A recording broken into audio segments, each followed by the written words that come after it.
Everyone, आज अपन straight line start करते हैं। स्ट्रेट लाइन के अंदर अपने को कोऑर्डिनेट ज्योमेट्री पढ़ने की बहुत ज़रूरत पड़ेगी। कोऑर्डिनेट ज्योमेट्री के अंदर सबसे पहले अपने पास किस टाइप से ये जो फॉर्मेशन होता है वो सारी चीज़ें मैं आपको बताने वाला हूँ।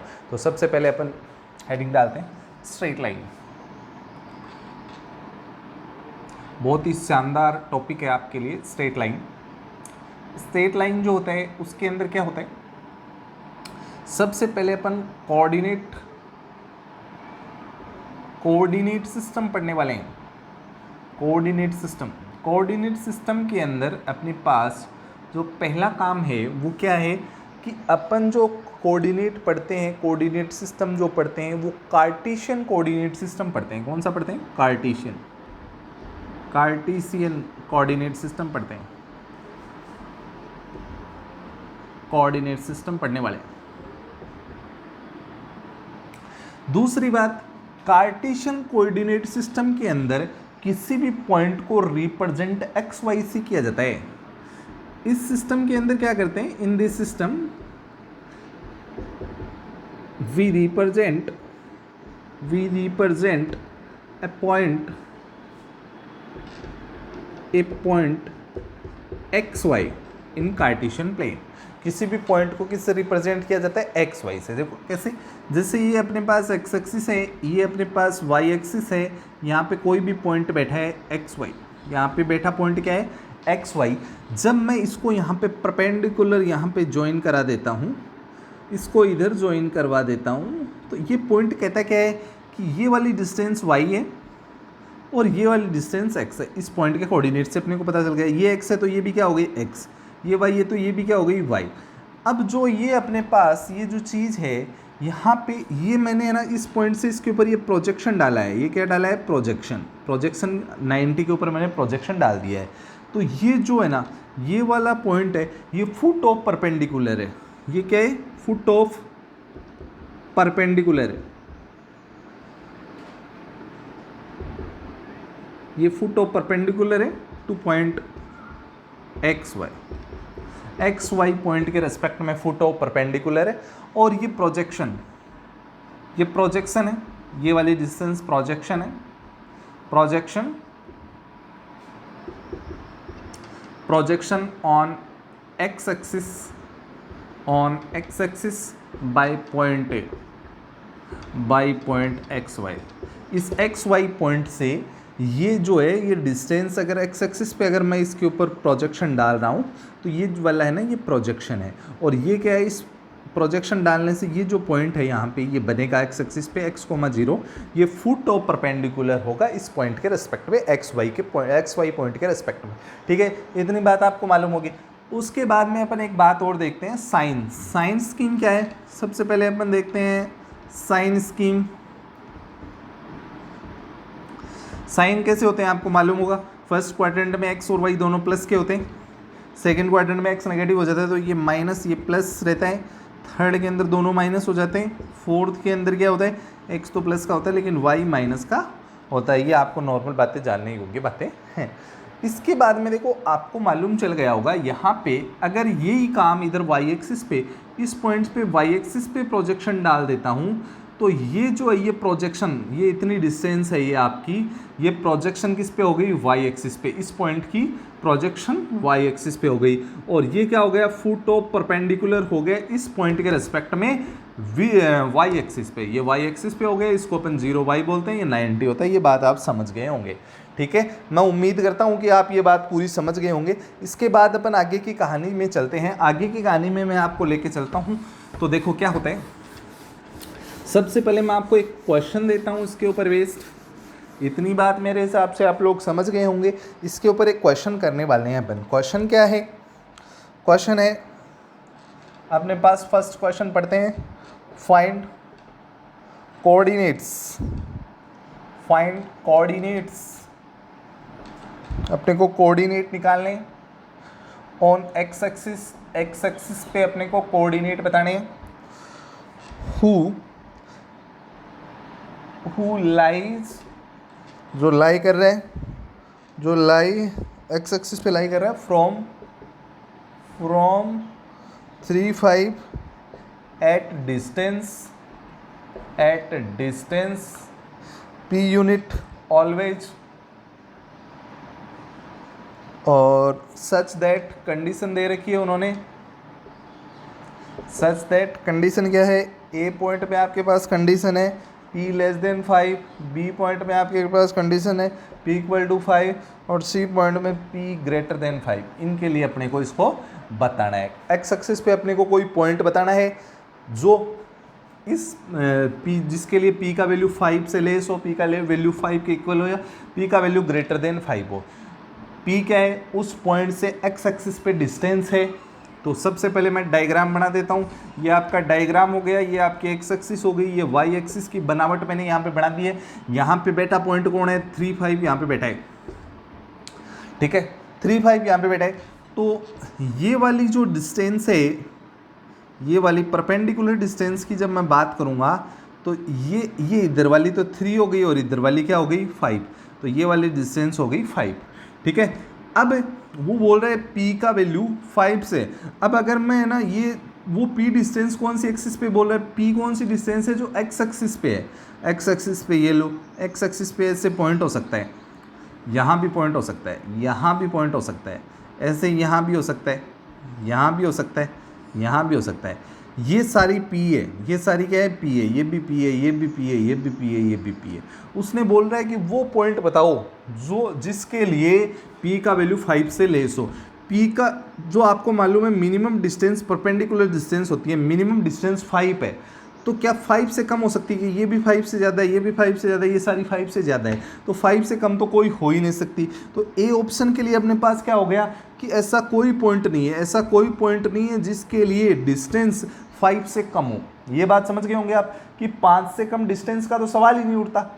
अब वो बोल रहा है p इक्वल टू 5 के लिए कितना पॉइंट है, तो अपन बोलेंगे एक ही पॉइंट है और उसके कोऑर्डिनेट क्या हो गए, एक्स एक्सिस पे ये 5 है तो इसके कोऑर्डिनेट क्या हो गए, इसके कोऑर्डिनेट क्या हो गए, ये 5 है और ये डिस्टेंस ये वाली 3 है, ये वाली कितनी है 3 है, तो ये इतनी डिस्टेंस 3 हो गई है, तो ये 30, तो बी ऑप्शन हो गया 4 p इक्वल टू 5।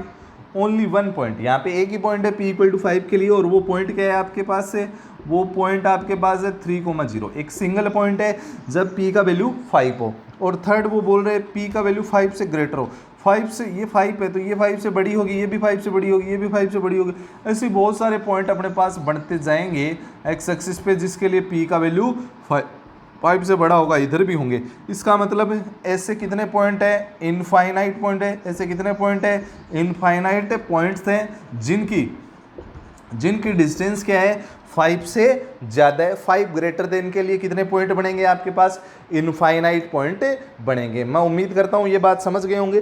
फिर अगली बात पे चर्चा करता हूँ, अगली बात पे अपन चर्चा करते हैं।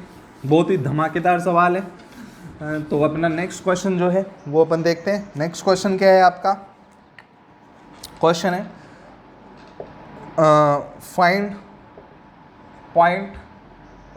Find point on x axis. X axis पे अपने को एक पॉइंट निकालना है हैविंग डिस्टेंस, कितने भी हो सकते हैं कि नहीं point, having distance 5 unit from 3,4 से 5 यूनिट पे होना चाहिए, वो अपने को पॉइंट बताना है। तो सबसे पहले कार्टेशियन कोऑर्डिनेट ज्योमेट्री सिस्टम में चलते हैं। ये एक्स एक्सिस हो गई, ये वाई एक्सिस हो गई। मैंने है ना जीवन में एक चीज़ देखी थी कि 3 4 को अगर जिस दिन मैंने यहाँ रख दिया तो ये 3 4 अगर यहाँ बैठा है तो ये जो है ये वाली डिस्टेंस कितनी हो गई 3 और ये वाली 4 हो गई, ये 3 है पूरी, तो ये भी नीचे वाली भी 3 होगी, ये बात आप जानते हैं।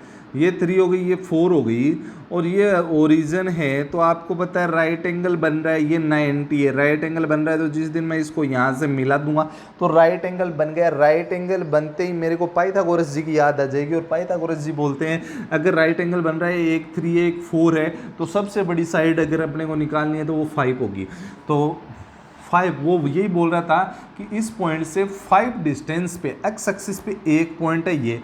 अब आपको मालूम है इधर एक है तो एक पॉइंट इधर भी तो हो सकता है, एक पॉइंट इधर भी तो हो सकता है, ये लो इधर भी हो सकता है। अगर इधर हुआ तो ये 3 है तो ये भी 3 हो गया, इसका मतलब ये 3 हो गया तो ये टोटल ये भी 5 डिस्टेंस पे हो गया ना, 3 4 ये 5 बड़ी होगी तो टोटल 6 डिस्टेंस पे हो गया। 6 पे होने का मतलब एक्स एक्सिस पे तो इसके कोऑर्डिनेट 6,0 हो गए।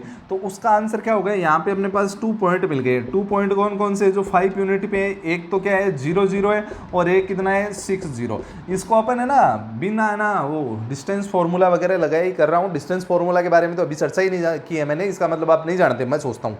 ठीक है, नेक्स्ट करते हैं। ऐसे ही एक क्वेश्चन वाई एक्सिस पे आपको डाल के देते हैं। वाई एक्सिस पे अगर ऐसा होता तो क्या होता, वाई एक्सिस वाले क्वेश्चन की चर्चा करता हूँ। ये लो आपका एक्स एक्सिस है, ये वाई एक्सिस है। वो क्या बोल रहा है कि कोई पॉइंट 3,4, ये लो मैंने यहाँ पे ले लिया कि इसे 3,4 है, ये यहाँ बैठा है, ये यहाँ बैठा है। इसका मतलब ये बोलेगा कि ये वाली जो डिस्टेंस है वो एक्स एक्सिस की 3 हो गई और ये वाली कितनी है 4 है।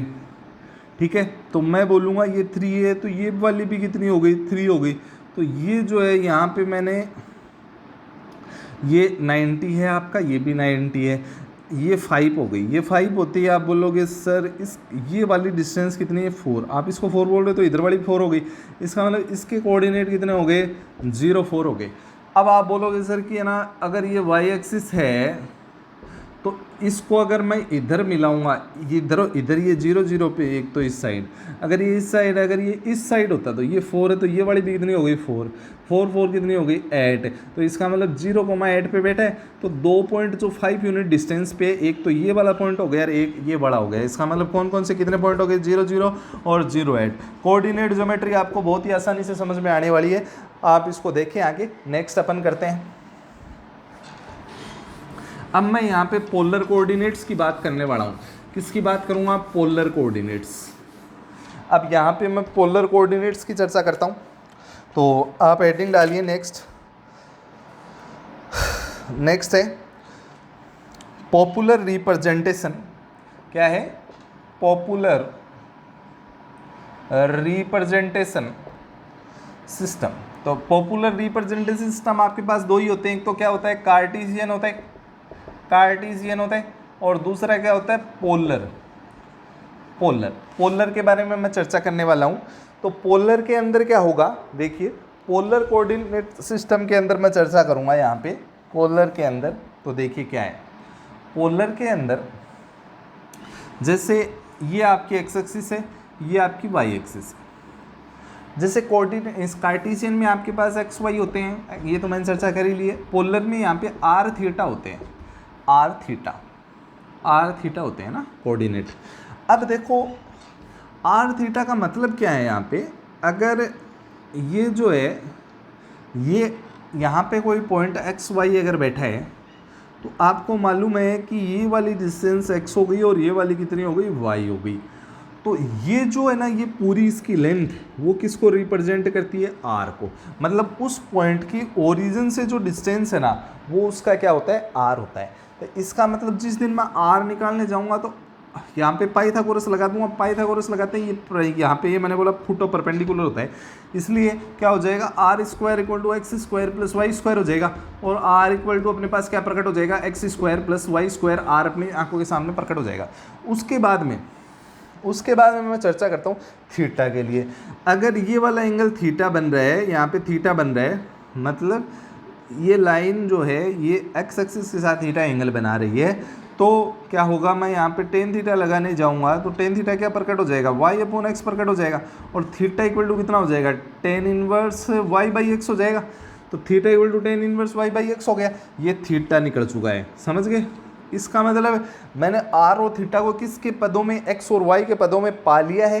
तो मैं अब आगे अपना जीवन सफल करता हूँ। तो देखो क्या होगा, अगर मैं इस डायग्राम को वापस बनाने जाता हूँ तो वापस बनाने जाऊँगा तो क्या होगा कि ये आपकी क्या है, ये थीटा बन रहा है और ये वाई है, ये एक्स है। तो अपन क्या करते हैं, ये आर है। अगर वाई का वैल्यू मेरे को निकालना है वाई का वैल्यू निकालना है तो मैं साइन थीटा लगाऊंगा, साइन थीटा क्या हो जाएगा, प्रकट बोलूँ, sine theta y upon r प्रकट हो जाएगा, परपेंडिकुलर अपॉन हाइपोटेनियस ये इधर जाएगा तो r sine theta equal to कितना प्रकट हो जाएगा, वाई प्रकट हो जाएगा। इसका मतलब वाई की जगह मैं आर साइन थीटा लिख दूँ तो कोई आपत्ति नहीं है।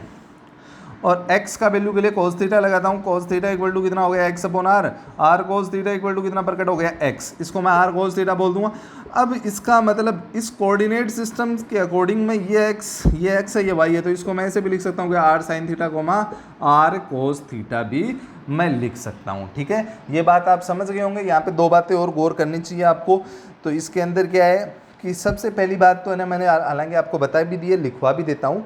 इन दिस सिस्टम आप लिखेंगे, in this system we represent position of point by r comma theta. R comma theta से किसी भी पॉइंट की पोजीशन को आर कोमा थीटा से रिप्रेजेंट करते हैं ऐसे ना, तो आर कोमा थीटा से ना।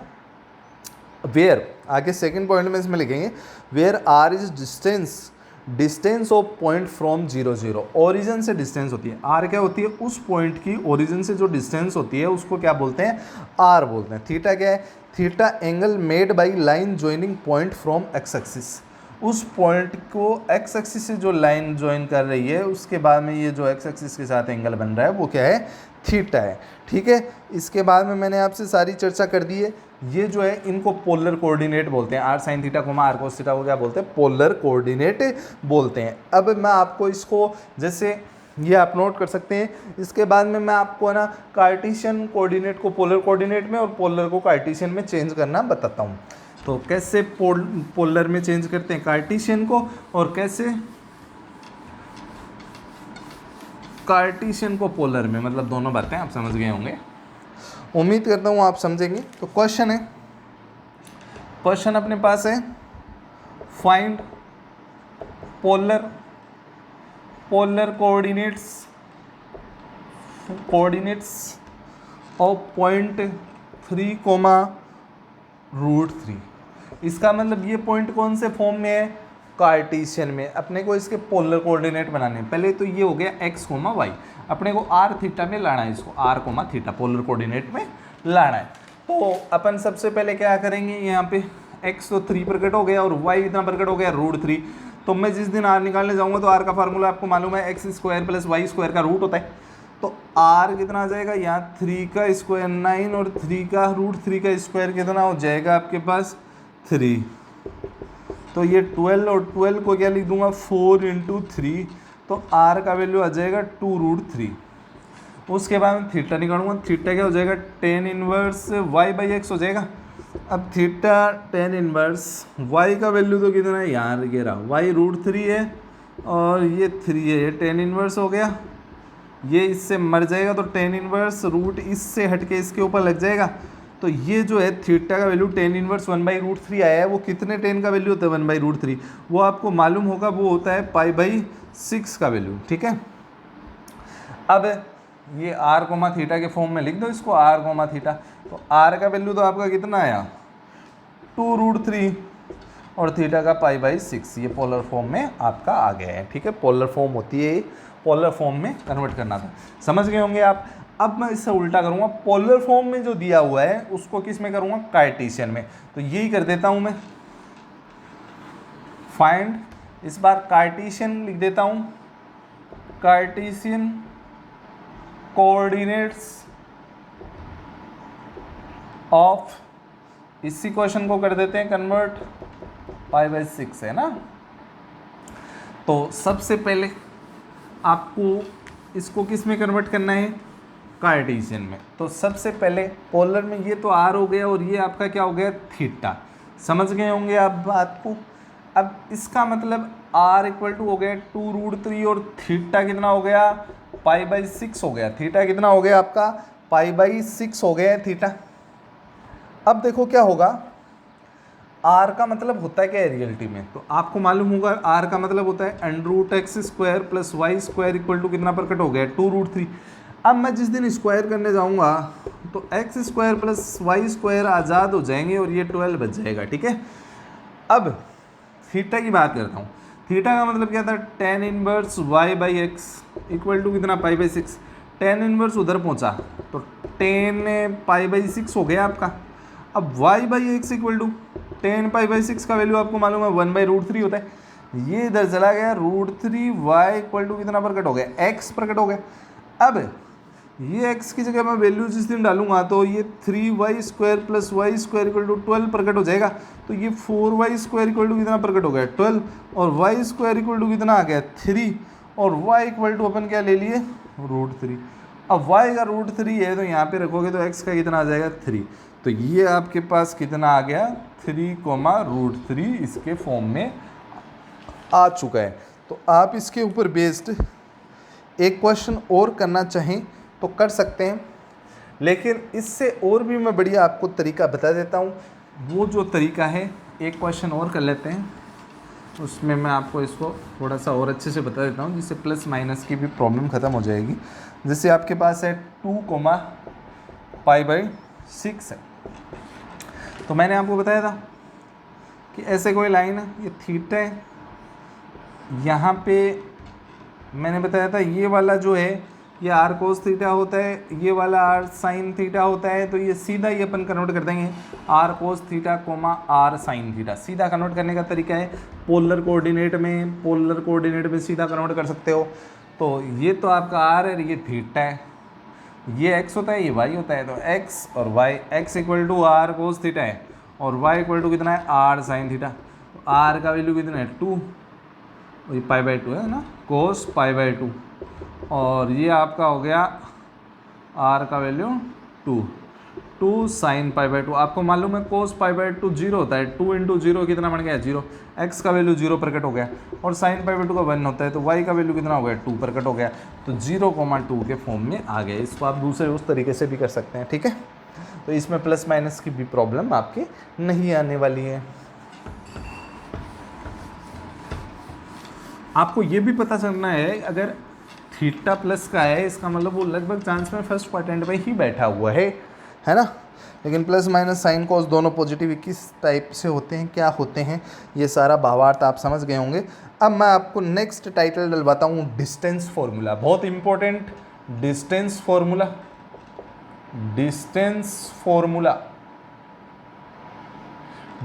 फॉर्मूला आपके बहुत काम आने वाली चीज़ है। इसको मैं ड्राइव करके बता रहा हूँ, तो सारे लोग ध्यान से देखेंगे कि किस टाइप से इसका ड्राइव होता है। तो ये आपका ड्राइव जो है वो मैं आपको सिखा रहा हूँ। ये आपकी एक्स एक्सिस है, ये वाई एक्सिस है, ठीक है, ये कार्टेशियन सिस्टम के अंदर है। तो सबसे पहले मैं यहाँ पे क्या करने वाला हूँ, यहाँ पे ये लाइन है, ये कोई लाइन है, इसके पॉइंट यहाँ पे A है, यहाँ पे ये B है, इसके कोऑर्डिनेट अपने पास है x1 y1, इसके x1 y1 और इसके x2 y2। अपने को ये डिस्टेंस निकालनी है, तो एक नए फॉर्मूले को क्रिएट करने वाला हूँ यहाँ पे। तो सबसे पहले आप बताइए, अगर इस पॉइंट को मैंने सोच लिया कि यहाँ पे और कोई पॉइंट नहीं है, अगर ये अकेला पॉइंट है, तो आप जिस दिन इसको यहाँ मिलाओगे तो आप बोलोगे ये पॉइंट x1 y1 है, तो ये वाली डिस्टेंस को आप क्या बोलोगे कि ये वाली डिस्टेंस x1 है, और आप बोलोगे ये वाली जो डिस्टेंस है, खड़ी डिस्टेंस है, वो क्या है y1 है। मैं बोला ठीक है, आप बोल लो, हमें कोई आपत्ति नहीं है। अब बताओ, ये B पॉइंट यहाँ पे बैठा है, तो इसको जिस दिन मैंने x एक्सिस पे मिला दिया तो आपकी वही बातें होंगी। आप बोलोगे सर x2 है, इसका मतलब इस ये पॉइंट है, ये यहाँ से लेके ओरिजिन तक की डिस्टेंस को आप क्या बोलने वाले हो x2, और ये पूरी डिस्टेंस क्या होगी y2। x2 y2 यही तो बोलता है, इस पॉइंट की ओरिजिन से डिस्टेंस x2 और ऊपर y2 होगी। अब ये अपने पास लाइन थी, ये अपने पास ये लो लाइन थी, ठीक है। अब क्या होगा, अब मैं एक काम कर रहा हूँ छोटा सा, आप ये बताओ, ये x1 है और ये पूरी x2 है, तो ये यहाँ से लेके यहाँ तक x2 है और ये x1 है, तो ये इतना गैप कितना बच गया, यहाँ से लेके यहाँ तक का गैप कितना हो गया। तो आप बोलोगे पूरी x2 है, यहाँ तक x1 है, तो ये कितनी बच गई, x2 माइनस x1 बच गई, ठीक है। अब एक चीज़ और देखते हैं अपन, मैं इसको यहाँ मिला देता हूँ। आप बोल रहे थे ये पूरी क्या है, पूरी बोल रहे थे आप क्या है, ये पूरी यहाँ से लेके यहाँ तक की डिस्टेंस को आप बोले थे y2 है, और ये इतनी y1 है, और ये 90 है यहाँ पे ना, तो ये कितनी बच गई, ये आपकी बच गई y2 माइनस y1। तो अपने सामने एक ट्रायंगल प्रकट हो गया। ये वाला जो ट्रायंगल है इसको मैं सी लिख देता हूँ, ट्रायंगल ABC। इस ट्रायंगल ABC को मैं जिस दिन बाहर निकाल दूंगा तो आपके सामने इसकी शक्ल ऐसी प्रकट हो जाएगी। ये x2 माइनस x1 हो गया, ये y2 माइनस y1 हो गया, ये 90 हो गया, ये ABC ट्रायंगल। इस ABC ट्रायंगल में आपको 90 दिखते ही किसकी याद आएगी? बाबा जी की, पाइथागोरस की याद आएगी। तो पाइथागोरस क्या बोलते हैं? 90। सबसे बड़ी साइड AB का स्क्वायर इक्वल टू इसका स्क्वायर प्लस इसका स्क्वायर, x2 माइनस x1 का whole square plus y2 minus y1 का क्या हो गया? होल स्क्वायर हो गया। अब यहाँ पे जिस दिन यहाँ से स्क्वायर हटेगा तो इसके ऊपर रूट चढ़ जाएगा। AB इक्वल टू क्या प्रकट हो जाएगा? Under root x2 minus x1 का whole square plus y2 minus y1 का होल स्क्वायर। यही आपका क्या होता है? डिस्टेंस फॉर्मूला होता है, जो आपने पहले पढ़ा भी होगा। ये डिस्टेंस फॉर्मूला का प्रूव कर दिया है मैंने। डिस्टेंस फॉर्मूला किस टाइप से प्रूव किया जाता है ये पूरा प्रोसीजर मैंने आपको बता दिया है, ठीक है। अब इसके अंदर आप नोट डाउन कर लीजिए, फिर मैं आपको बातें बताऊंगा एक दो। डिस्टेंस फॉर्मूला से संबंधित जो बातें आपको क्या ध्यान में रखनी है, इसमें सबसे इम्पोर्टेंट बात जो होती है डिस्टेंस फॉर्मूला के अंदर, वो मैं आपको सारी बातें बताऊंगा, ठीक है। तो आप लिख लीजिए, ये आपका नोट हो गया हो तो।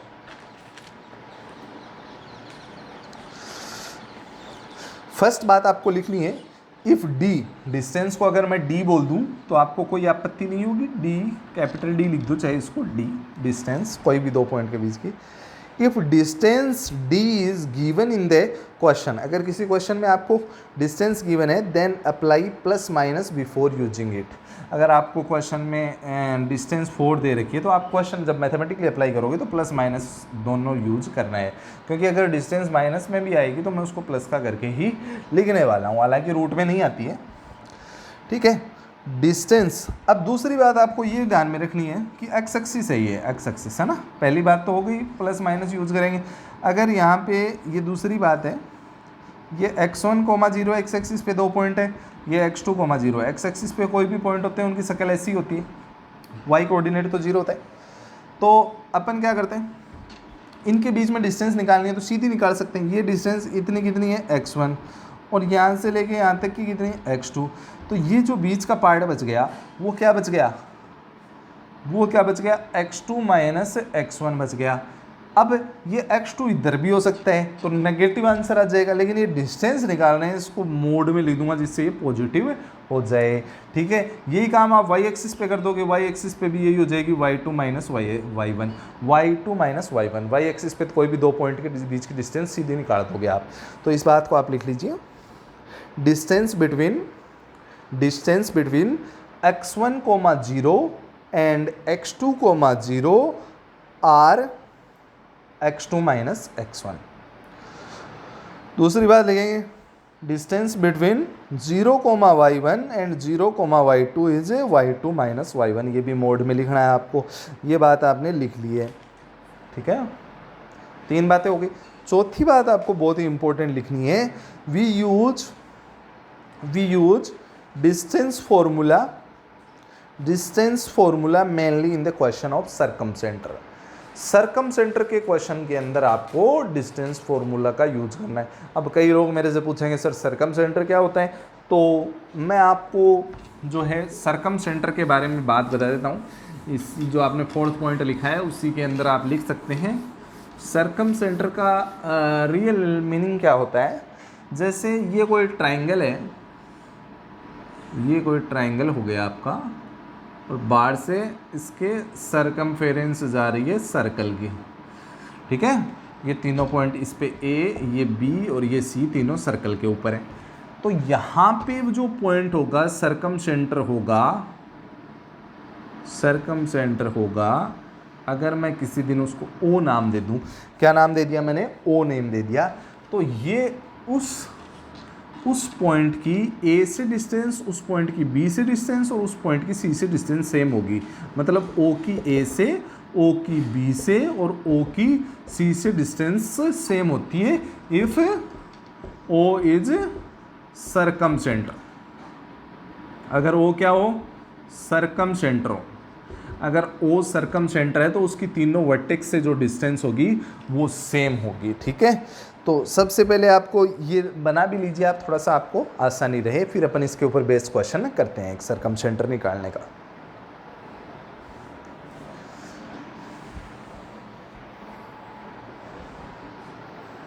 ठीक है, बन गया होगा। सर्कम सेंटर की डेफिनेशन भी आपकी हो गई होगी।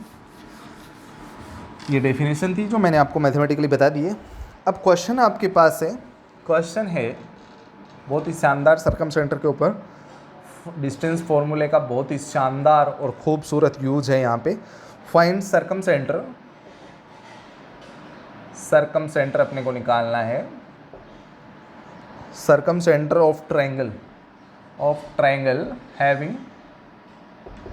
हैविंग वर्टिसेस अपने को दे रखे हैं, वर्टिसेज ए आपके पास -1,5, बी कोई पॉइंट है उसके कोऑर्डिनेट है 5,-1 और सी कोई पॉइंट है उसके कोऑर्डिनेट आपके पास है 6,6।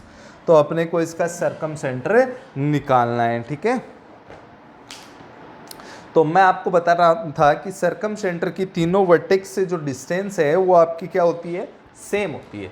तो सबसे पहले आपको क्या करना है, ये लो ऐसे बना दिए हम, ये लो जी, ये आपका ए पॉइंट है, ये बी वर्टेक्स है, ये सी वर्टेक्स है। ए के कोऑर्डिनेट -1,5, बी के हो गए 5,-1 और सी के हो गए 6,6। और यहाँ पे सर्कम सेंटर है, सर्कम सेंटर को मैंने बोल दिया ओ, और उसको ओ के कोऑर्डिनेट मैंने ले लिए XY। तो ये डिस्टेंस और ये डिस्टेंस तीनों सेम होगी, ओ के कोऑर्डिनेट x, y ले लिए, ठीक है। तो मेरे को क्या करना है, पहले मैं तीनों डिस्टेंस निकालूंगा। एक तो क्या निकालनी है, AO, एक क्या है BO, और एक क्या है CO। ये तीनों डिस्टेंस क्या होने चाहिए, सेम। OA लिख दो इसको, आपको OA और AO का मतलब एक ही होता है। ये तीनों क्या है, सेम होंगी, ठीक है। तो मैं लेके चलता हूँ, पहले कौन सी कंडीशन लेके चलता हूँ, OA इक्वल टू क्या ले लेता हूँ, OB लेके चलता हूँ। OA का मतलब क्या होगा, OA डिस्टेंस रूट लगाओ, इसको तो मैंने बोल दिया x2 y2, क्या बोल दिया x2 y2, और इसको बोल दिया x1 y1। तो डिस्टेंस निकालेंगे x2 - x1 का whole square plus y2 - y1 का होल स्क्वायर और इक्वल टू OB कैसे निकालेंगे, OB कैसे निकालेंगे, इसको x1 y1 बोल देता हूँ, x2 - x1 का होल स्क्वायर रूट में x - 5 का होल स्क्वायर प्लस y + 1 का होल स्क्वायर, ठीक है। अब मैं इनको सॉल्व करूँगा तो जिस दिन मैं स्क्वायर कर दूंगा तो रूट से रूट कैंसिल हो जाएगा, और इसका स्क्वायर भी ओपन कर देता हूँ आँखों ही आँखों में, और x square y square cancel भी हो गए। तो यहाँ पे बन गया आपके पास 2x + 1, और यहाँ पे चलो मैं लिख भी देता हूँ, x square a square + b square + 2ab, ऐसे a square + b square - 2ab, ऐसे इधर x स्क्वायर + b स्क्वायर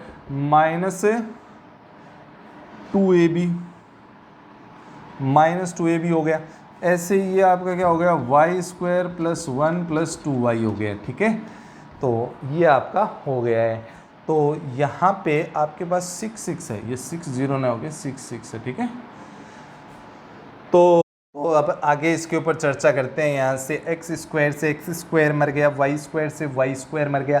अब जिंदा कौन कौन रहे हैं उनको सबको एक तरफ बुला लेता हूँ मैं। तो 2x ये इधर बैठा है, तो ये यहाँ पे 10y है, x है, ये 10x जिस दिन इधर आएगा तो 12x प्रकट हो जाएगा।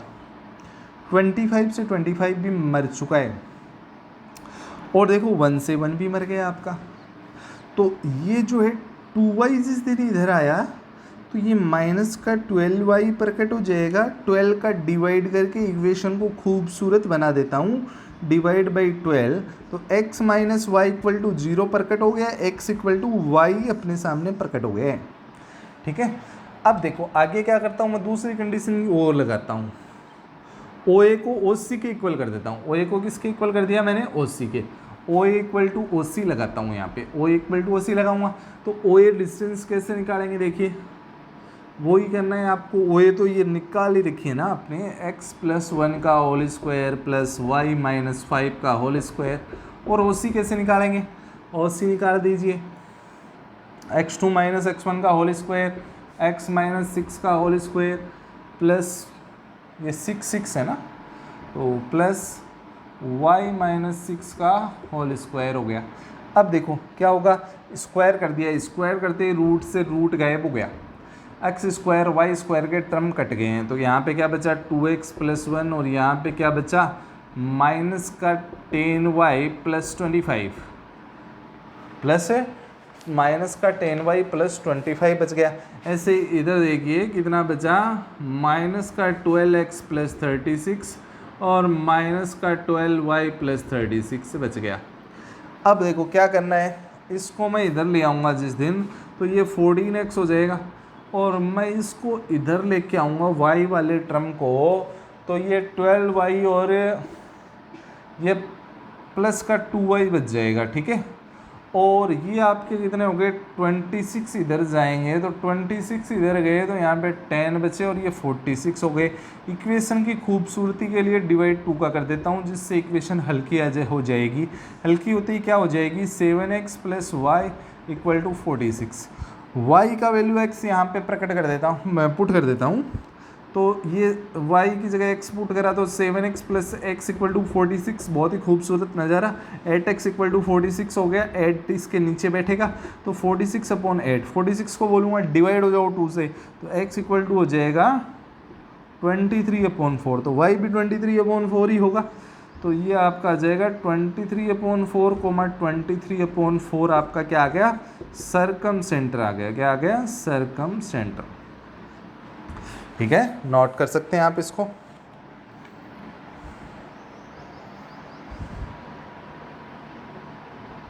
तो ये आपने 2 का डिवाइड इधर नहीं किया, इधर करोगे तो आपका हो जाएगा ये 23, ये इधर करोगे तो 23 और 23, ये आपका फाइनल आंसर है ना। ठीक है, नेक्स्ट करते हैं अपन।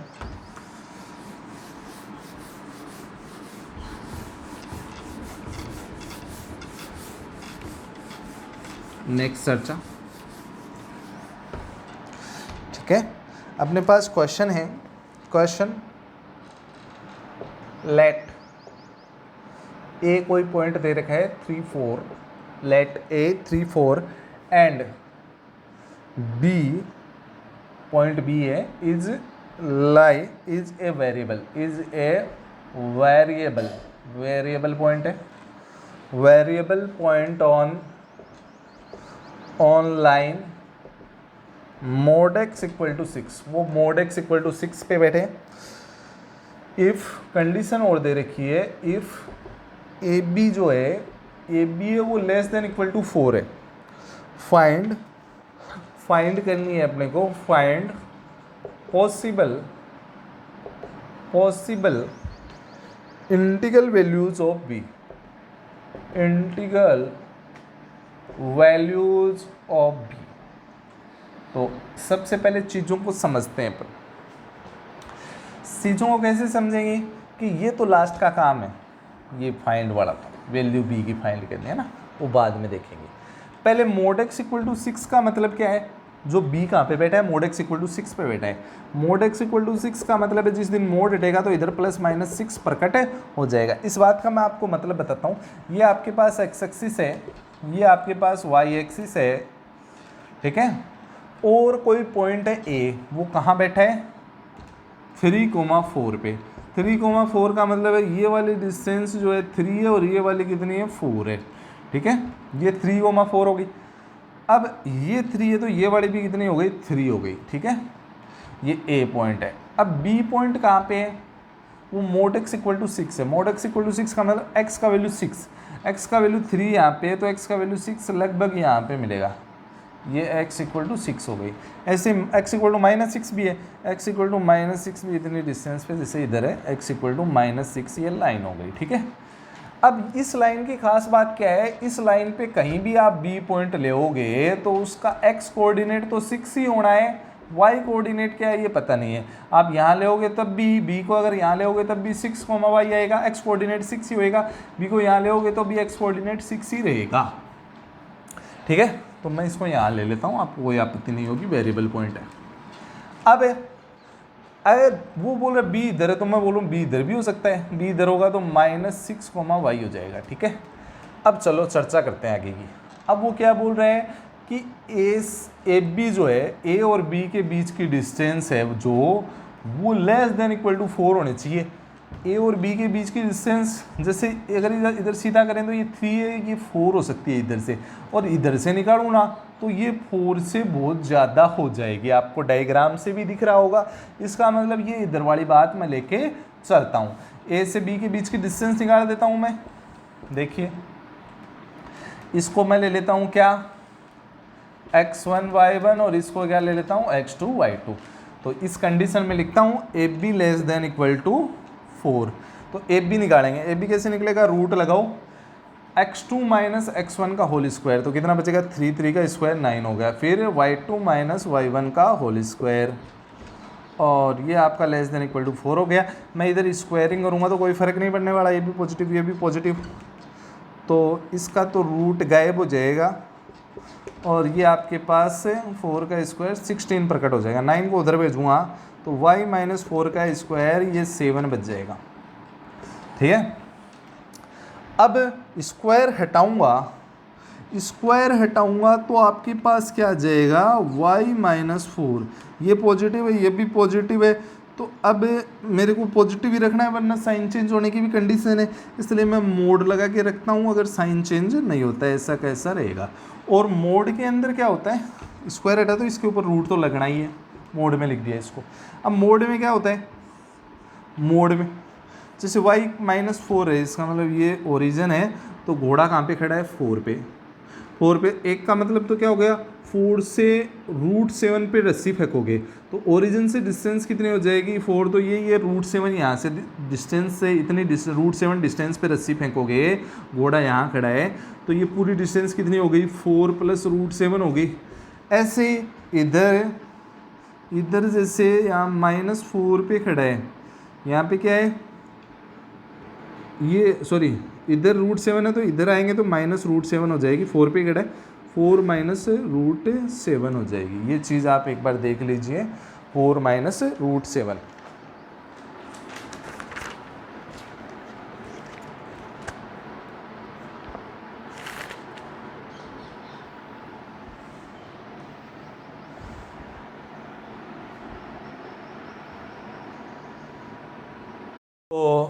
तो आगे अपन देखते हैं, तो 4 माइनस √7 से 4 प्लस √7 हो गई, इसका मतलब 4 माइनस √7 से 4 प्लस √7। इसको वैसे आप ओरिजिन 0 0 वाला नहीं समझेंगे, ये अपना क्राइटेरिया के हिसाब से है ना। अब √7 का मतलब लगभग कितना होता है, √7 का मतलब जो है अपन जैसे √4 का मतलब होता है 2, और √7 का मतलब 2.6 ले लेता हूँ, √9 का 3 होता है, तो 2.6 इसमें से माइनस होगा अप्रॉक्सीमेटली, तो 4 में से 2.6 अगर मैंने माइनस किए तो मेरे पास कितना बच गया, 1.4 बच गया, और 4 प्लस √7 करूँगा अप्रॉक्सीमेटली, ये ज़्यादा कम भी हो सकता है, तो ये 6.4 और 6.6 हो जाएगा। ठीक है, अब क्या है, इनके बीच में इंटीग्रल वैल्यू निकालनी है। 1.4 से आगे की कोई अगला वैल्यू क्या हो जाएगा, 2, फिर उसके अगला 3, फिर 4, फिर 5, फिर 6, ये आपके आंसर हो गए। इंटीग्रल वैल्यू का मतलब आपके पास 7वां नंबर आंसर में होना चाहिए। ठीक है, ये बात आप समझ गए होंगे अच्छे से। तो अब अपन आगे की प्रक्रिया स्टार्ट करते हैं। आगे अपन ज्योमेट्रिकल फिगर के बारे में डिस्कशन करने वाले हैं। ज्योमेट्रिकल फिगर अपने पास 2 टाइप के होते हैं, ट्रायंगल और क्वाड्रिलेटरल बेसिकली। तो ज्योमेट्रिकल फिगर का अपन डिस्कशन करते हैं खूबसूरती के साथ, तो उम्मीद आपको मज़ा आने वाला है। तो जियोमेट्रिकल आप हेडिंग डालेंगे, ज्योमेट्रिकल फिगर। इसके अंदर आपके पास 2 होते हैं, एक तो क्या होता है, ट्रायंगल होता है, और एक आपके पास क्या होता है, क्वाड्रिलेटरल होता है। ठीक है, ये आपके पास 2 होते हैं। तो अपन ट्रायंगल के बारे में पढ़ने वाले हैं। तो सबसे पहले आप ट्रायंगल हेडिंग डालेंगे। तो सबसे पहले अपन फर्स्ट, ये फर्स्ट है, ये सेकेंड है, ठीक है। तो फर्स्ट के बारे में स्टडी करते हैं। ट्रायंगल के बारे में आपको सबको मालूम होगा। फर्स्ट अपन स्टार्ट करते हैं ट्रायंगल। ट्रायंगल के अंदर क्लोज फिगर होता है, सबको मालूम है। ट्रायंगल के अंदर कोई भी दो साइड होती है, उनका सम जो होता है वो थर्ड साइड से हमेशा ज़्यादा होता है। समझ गए होंगे। कोई भी ट्रायंगल है उसके अंदर जो कोई भी दो साइड होती है उनका सम थर्ड साइड से हमेशा क्या होता है, ग्रेटर होता है। पहली बात तो हो गई है ट्रायंगल के बारे में। दूसरी बात, ट्रायंगल के बारे में जो है ये सारे ट्रायंगल के बारे में ही लागू होती है। सारे ट्रायंगल के ऊपर आपकी ये बात लागू होती है, ये कंडीशन होती है ट्रायंगल के बारे में। अब इसके अंदर अपन ए पॉइंट पढ़ते हैं, वो क्या है, equilateral. Equilateral triangle, equilateral triangle अपन पढ़ने वाले हैं। तो सबको मालूम होगा तीनों साइड सेम होती है, A B equal to B C equal to A C, तीनों साइड सेम होती है, ठीक है, ये आपको मालूम है। दूसरी बात, दूसरा ट्रायंगल होता है वो क्या होता है, आइसोसेलेस ट्रायंगल। इसके अंदर क्या होती है, कोई भी दो साइड होती है वो सेम होती है। थर्ड आपका क्या है, स्केलन। इसके अंदर कोई भी साइड सेम नहीं होती है। ये कोई भी दो है ना, एनी टू सेम साइड है ना, कोई भी साइड सेम नहीं होती है। उसके बाद में डी में आता है right angle. Right angle triangle की खास बात होती है, राइट एंगल ट्रायंगल की खास बात क्या होती है, ये पाइथागोरस को सेटिस्फाई करता है और इसका एंगल 90 होता है ना। एंगल के बारे में अभी बात नहीं करेंगे। A B square plus B C square equal to A C square, ये कंडीशन बन रही है। तो यहाँ पे एक बात आपने गौर करी होगी, यहाँ दोनों जगह बी आ रहा है, तो इसका मतलब वो 90 कहाँ पे बन रहा है, राइट एंगल कहाँ पे बन रहा है, बी पे। ऐसे अगर पाइथागोरस को मैं ऐसे लिखूँ, A C square plus C B square या B C square equal to A B square के फॉर्म में आ रही है, तो यहाँ पे सी सी सेम हो गए। इसका मतलब राइट एंगल कहाँ बन रहा है, सी पे। सी कितना है, 90 डिग्री है। ये आपके पास पाइथागोरस से रिलेटेड, राइट एंगल ट्रायंगल से रिलेटेड बात हो गई है, ठीक है। उसके बाद में अगला जो है वो ऑब्ट्यूस। अब अगर आपके पास कोई भी ट्रायंगल, एक नोट करके बात लिखें, नोट डाल के, if a triangle is not right angle then we use cosine formula. Note डालेंगे, if a triangle is not right angle triangle then we use cosine formula. अब आप पूछोगे सर कोसाइन फॉर्मूला क्या होता है, तो मैं आपको बोलूँगा कोसाइन फॉर्मूला ये होता है, cos A equal to B square plus C square minus A square upon 2bc। ये कोसाइन फॉर्मूला होता है, इसे कोस बी भी निकाल सकते हो आप, ठीक है। अब अगला अपन डी तक पढ़ लिए थे, इसके बाद में ई है obtuse. Obtuse angle triangle. Obtuse angle triangle की खास बात क्या होती है, इसका एक एंगल है ना 90 से ज़्यादा होता है और 180 से कम होता है। मतलब इसका जो एक कोई भी एंगल है वो 90 से ज़्यादा और 180 से कम होता है, 90 से 180 के बीच में होता है। तो 90 से 180 के बीच में होने का मतलब सेकंड क्वाड्रेंट हो गया, आपको मालूम है। यहाँ तक 90 जीरो है, 90 है, 90 से 180 का मतलब कौन से क्वाड्रेंट में रहता है, वो सेकंड क्वाड्रेंट में रहता है। और सेकंड में रहने के कारण कोस कैसा होता है, सेकंड में कोस कैसा होता है, नेगेटिव होता है। नेगेटिव का मतलब कोस ए क्या होता है, लेस देन 0 होता है। तो कोस ए की जो वैल्यू है वो भी क्या हो जाएगी, वैल्यू भी क्या हो जाएगी आपकी, लेस देन 0 होगी। ये 0 की चपेट में जाके ख़त्म हो जाएगा जिस दिन, तो आपके सामने ये बचेगा। ए स्क्वायर को उधर लिख दिया, B square plus C square, और ये ए स्क्वायर इधर चला गया, ठीक है। ये इतनी बात आप समझ गए होंगे। बी स्क्वायर प्लस कोई भी दो साइड का सम का स्क्वायर है वो एक तीसरी साइड के स्क्वायर से क्या होता है, छोटा होता है। तो वो कैसा होता है, ऑब्ट्यूस होता है, ठीक है। इस बात को मैं ऐसे भी लिख सकता हूँ, अगर ट्रायंगल में बनाने जाऊँ ए बी और सी, ए के सामने वाली ए, सी के सामने वाली एंगल बी के सामने वाली बी, तो अपन इसको लिखें ए स्क्वायर का मतलब क्या हो गया, B C square, B square का मतलब क्या हो गया, ए सी स्क्वायर का मतलब क्या हो गया, ए बी स्क्वायर। ठीक है, अब यहाँ पे एक बात आपको देखनी कि अगर ये A C square plus A B square less than, ये जो है less than B C square होगा तो ऑब्ट्यूस एंगल होगा। अगर ये चीज़ equal to B C square हो जाएगी तो वो ट्रायंगल राइट एंगल हो जाएगा। और ये चीज़ राइट एंगल का मतलब ये दोनों जगह ए आ रहा है ना, A C square plus A B square का वैल्यू ग्रेटर देन अगर बी सी स्क्वायर हो जाएगा तो वो कैसा हो जाएगा, एक्यूट हो जाएगा, छोटा सा प्यारा सा एक्यूट एंगल ट्रायंगल। ठीक है, ये बात उम्मीद करता हूँ ये आप समझ गए होंगे। नेक्स्ट क्वाड्रिलेटरल स्टार्ट करेंगे, उसके बारे में पूरी आपकी बेसिक जानकारी देंगे।